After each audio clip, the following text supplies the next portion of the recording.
More about making multiple entries. Now we're going to take a moment to discuss some additional details about making multiple entries, either to multiple cells in the same worksheet or to multiple worksheets. You're going to learn about at least one other way to handle typing in labels or values to multiple cells in the same worksheet, but let's look at a very basic one. Say, for example, that you need to use the same basic information across several cells, such as these 4 cells here. What we're going to do here is select all of these 4 cells just like that.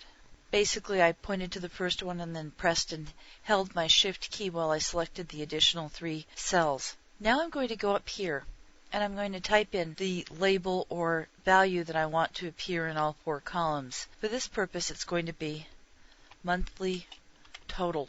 Now, instead of pressing Enter as I normally would to confirm an entry, I'm going to press Control Enter and see what happens. By pressing Control Enter rather than simply Enter, what I typed here after I selected the cells was echoed across the cells. So this is another way to perform multiple entries. Also, when working with multiple worksheets that will need the same data, and you'll discover yet another way to handle this shortly, here's one of the ways you can handle it. Here, let's assume that you've already entered data on the first worksheet where it needs to appear, but now need to copy it elsewhere to other worksheets. First, you select the worksheet that contains the data, then you select the sheets to which you want to copy that data. So let's assume that the data we want to copy is on sheet 1. However, we want to copy that to sheet 3, so we hold our Control key and click the Sheet tab for sheet 3.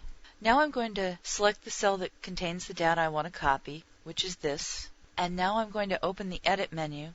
I'm going to point to Fill, and then I'm going to select Across Worksheets.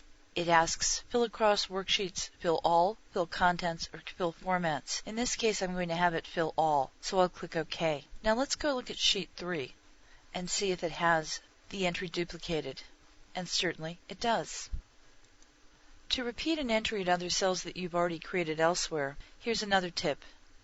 You can select from a list of entries already placed in a column, for example. While this won't work here because we've just performed another function, let me show you what you would do. Let's say you've just typed in this entry and you want to move down to the next cell and duplicate that entry.